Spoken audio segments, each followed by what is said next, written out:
Halo YouTube, kembali lagi di channel Rating. Pada video kali ini saya akan share ke teman-teman di bagian kaki-kaki mobil.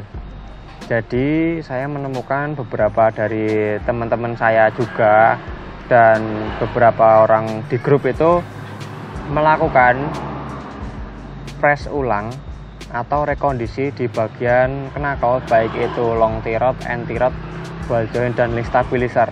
Nah, memang untuk biayanya itu nantinya akan lebih murah dan menghemat budget, tapi ada risikonya, dan nanti akan saya jelaskan pada video kali ini kenapa saya tidak merekomendasikan untuk rekondisi atau press dari komponen yang saya sebutkan tadi.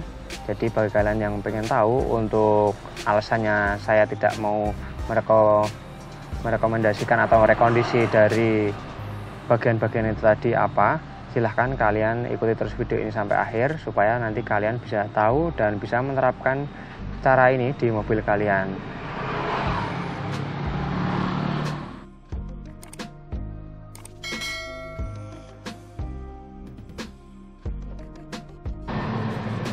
Oke, jadi akan saya jelaskan dulu satu persatu secara singkat ya untuk komponen-komponen yang saya sebutkan tadi yang saya tidak merekomendasikan untuk dilakukan rekondisi ataupun press.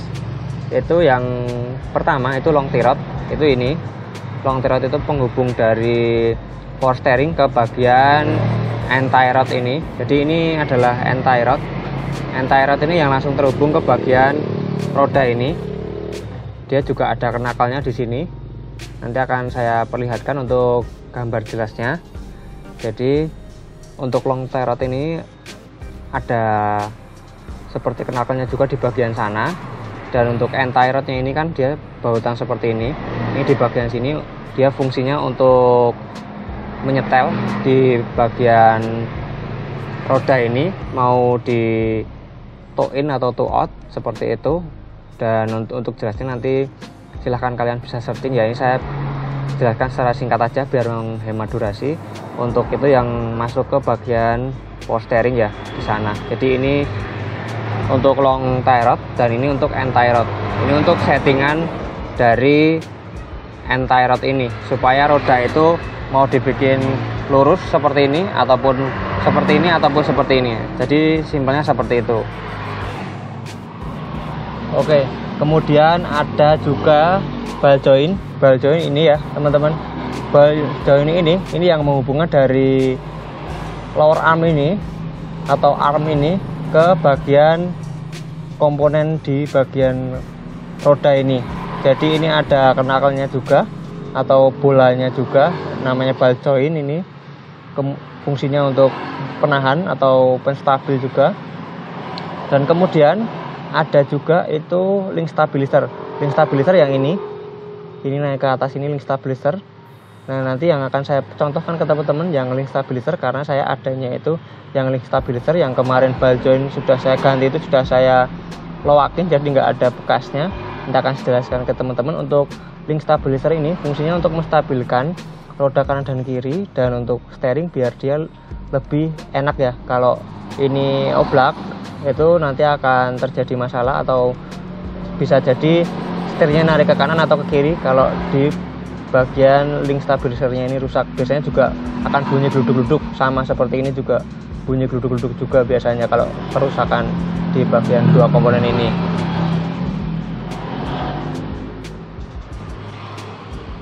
Nah, di sini saya sudah punya contoh untuk link stabilizernya ya.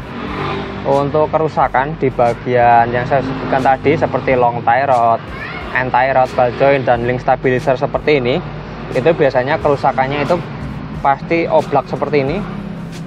Oblak seperti ini, atau harusnya kan dia kencang. Kalau di bagian sini dia masih kencang, tapi di sini dia sudah oblak dan ada sobekan. Kalau di sini ya, kalau covernya sini ini sudah bisa dipastikan rusak.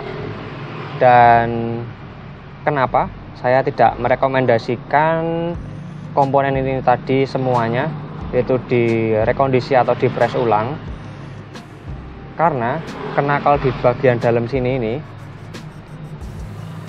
kalau sudah rusak itu tidak akan bisa dikembalikan seperti baru lagi. Sekalipun itu bisa di press atau dibikin kencang lagi, itu pasti tidak akan bertahan lama. Tidak seperti ketika kita beri komponen itu baru dan original ya. Jadi nanti kita malah akan rugi karena kita sudah melakukan press dan tidak lama kemudian akan rusak lagi, kita harus press lagi atau beli baru. Itu kan berarti malah kita keluar budget 2 kali, itu akan boros menurut saya. Ini untuk opini pribadi saya ya. Jadi kalau misalkan teman-teman tahu untuk bagian yang saya sebutkan tadi seperti long tie rod, end tie rod, dan ball joint, terus link stabilizer seperti ini sudah mulai oblak atau sudah mulai ada suara-suara, itu silahkan kalian ganti menggunakan yang baru supaya tidak merembet kemana-mana. Karena untuk di bagian komponen kaki-kaki itu biasanya kalau satu rusak dan kemudian tidak diganti, itu akan merembet kemana-mana dan jatuhnya nanti malah lebih banyak lagi budget yang akan kita keluarkan untuk memperbaiki komponen kaki-kaki di mobil kita. Jadi seperti itu untuk pendapat pribadi saya, kenapa saya tidak pernah merekomendasikan untuk melakukan pengepresan atau rekondisi knuckle seperti ini, atau ball joint ataupun long tie rod yang pokoknya yang ada bolanya di dalam sini, karena itu tidak akan bertahan lama, bisa jadi 6 bulan atau 1 tahun, itu nanti akan rusak lagi. Dan sering saya juga menemui penggantian komponen seperti ini karena dulunya sudah direkondisi kemudian diganti baru, jadi pemiliknya itu dia 2 kali keluar duit dan menurut saya kasihan. Jadi daripada kalian menghemat budget malah nantinya kena 2 kali biaya, mendingan langsung kalian ganti aja untuk komponen yang saya sebutkan tadi, itu menggunakan komponen yang baru dan kalau bisa original ya teman-teman. Jadi seperti itu. Dan untuk kesimpulannya itu sebenarnya balik lagi ke pemilik mobilnya ya.